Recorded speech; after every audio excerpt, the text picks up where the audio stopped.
Hello everyone. இன்னைக்கு 10th physics unit 1 answer briefல 5th question பார்க்க போறோம்.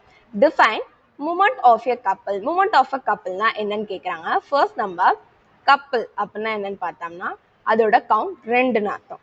சேம் நமக்கு இங்கேயும் எப்படி இருக்குன்னா டோட்டலா 2 forces வந்திருக்கு.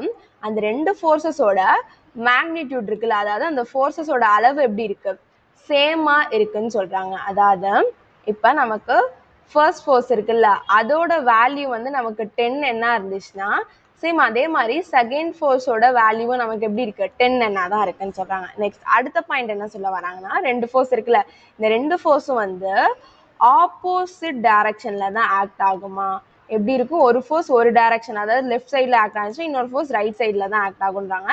தென் இந்த ரெண்டு ஃபோர்ஸஸும் எப்படி இருக்கும், பேரலாக இருக்கும். ஒரு ஃபோர்ஸ் வந்து இன்னொரு ஃபோர்ஸை இன்டர்செக்ட் பண்ணாமல் ரெண்டும் பேரலாக தான் இருக்குன்னு சொல்கிறாங்க. ஓகே, ஃபார் எக்ஸாம்பிள் நமக்கு இங்கே ஒரு ஆப்ஜெக்ட் இருக்குது. இந்த ஆப்ஜெக்டில் ஒரு ஃபோர்ஸ் நம்ம இங்கே அப்ளை பண்ணுறோம், இன்னொரு ஃபோர்ஸ் இங்கே அப்ளை பண்ணுறோம். அப்போது இங்கே லெஃப்ட் சைடில் அப்ளை பண்ணுற ஃபோர்ஸ் வந்து நம்ம டவுன்வர்ட் டைரக்ஷன் அப்ளை பண்ணுறோம், ரைட் சைடில் அப்லோட் பண்ணுற ஃபோர்ஸை நம்ம அப்வர்ட் டைரக்ஷன் அப்ளை பண்ணுறோம். ஸோ இந்த ரெண்டு டைரக்ஷனும் வந்து எப்படி இருக்குது, ஆப்போசிட்டாக இருக்குது. சேம் அதே மாதிரி பேரலாகவும் இருக்கும்.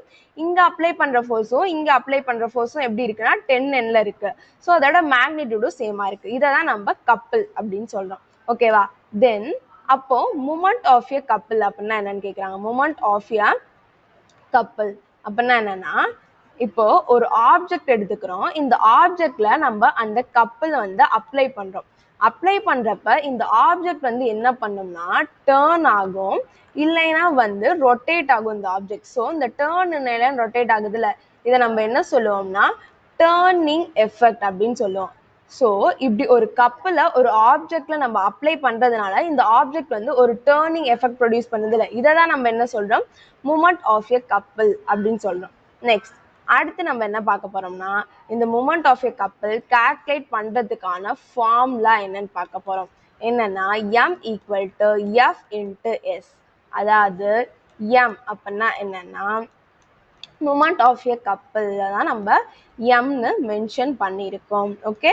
தென் எஃப்னா அந்த ஃபோர்ஸஸ் வந்து இருக்குல்ல, அதோட மேக்னிடியூட் ஆஃப் எய்தர் ஃபோர்ஸஸ், அந்த ரெண்டு ஃபோர்ஸில் ஏதாச்சும் ஒரு ஃபோர்ஸோட மேக்னிடியூட். அதாவது இப்போ நமக்கு ரெண்டு ஃபோர்ஸ் வந்துருக்கு, ஃபோர்ஸ் 1 இருக்குது, ஃபோர்ஸ் 2 இருக்குது. அந்த ரெண்டு ஃபோர்ஸோட மேக்னிடியூட் நமக்கு எப்படி இருக்குது, சேமாக இருக்குது. அதனால அதில் ஏதாச்சும் ஒரு ஃபோர்ஸோட மேக்னிடியூட் நம்ம இங்கே மல்டிபிள் பண்ணுறதுக்கு யூஸ் பண்ணால் போதும். நெக்ஸ்ட் அடுத்து என்ன கொடுத்துருக்காங்க, எஸ்னா என்னன்னா எஸ் அப்படின்னா என்னன்னா பர்பெண்டிகுலர் டிஸ்டன்ஸை தான் நம்ம எஸ் அப்படின்னு சொல்கிறோம். Perpendicular distance between two force, அந்த ரெண்டு ஃபோர்ஸஸ்க்கும் இடையில இருக்க பர்பெண்டிகுலர் டிஸ்டன்ஸ் தான் நம்ம சொல்கிறோம். அதாவது பர்பெண்டிகுலர் டிஸ்டன்ஸ்னா என்னன்னா, இப்போ ஒரு ஃபோர்ஸ் வந்து நம்ம வெர்டிக்கலில் அப்ளை பண்ணுறோம், இன்னொரு ஃபோர்ஸ் ஹரிசாண்டலில் அப்ளை பண்ணுறோம். இந்த ரெண்டு ஃபோர்ஸையும் நம்ம 90 டிகிரியில் கால்குலேட் பண்ணுறதுக்கு எது ஷார்ட்டஸ்ட் டிஸ்டன்ஸாக இருக்கோ அதை தான் நம்ம பர்பெண்டிகுலர் டிஸ்டன்ஸ்னு சொல்கிறோம். ஸோ இதுதான் அதோட ஃபார்முலா. நெக்ஸ்ட் அதோட எஸ்ஐ யூனிட் வந்து என்னன்னு பார்த்தோம்னா நியூட்டன் மீட்டர். அதை நம்ம எப்படி மென்ஷன் பண்ணோம்னா, நியூட்டனுக்கு நம்ம என்னன்னு மென்ஷன் பண்ணுறோம், மீட்டருக்கு எம்ன்னு மென்ஷன் பண்ணுறோம். ஸோ இதுதான் ஓவராலாக கான்செப்ட். ஃபர்ஸ்ட் நம்ம என்ன பார்த்தோம், கப்பிள் அப்படின்னா நம்ம என்னன்னு பார்த்தோம். அதாவது கப்பிள்னா நமக்கு டோட்டலாக ரெண்டு ஃபோர்ஸ் வந்துருக்கு. அந்த ரெண்டு ஃபோர்ஸோட மேக்னிடியூட் எப்படி இருக்கு, சேமா இருக்கு. அது ஆப்போசிட் டைரக்ஷன்ல அப்ளை ஆகுது, பேரலா இருக்கு. நெக்ஸ்ட் மூமெண்ட் ஆஃப் எ கப்பிள்னா என்னன்னு பார்த்தோம். ஒரு ஆப்ஜெக்ட் எடுத்துக்கிட்டோம், அந்த ஆப்ஜெக்ட்ல இந்த நம்ம கப்பில் அப்ளை பண்றப்போ ஒரு டேர்னிங் எஃபெக்ட் வந்து என்னாச்சு, ப்ரொடியூஸ் ஆனிச்சு. இந்த டேர்னிங் எஃபெக்ட் தான் நம்ம என்ன சொல்றோம், மூமெண்ட் ஆஃப் எ கப்பிள் அப்படின்னு சொல்றோம்.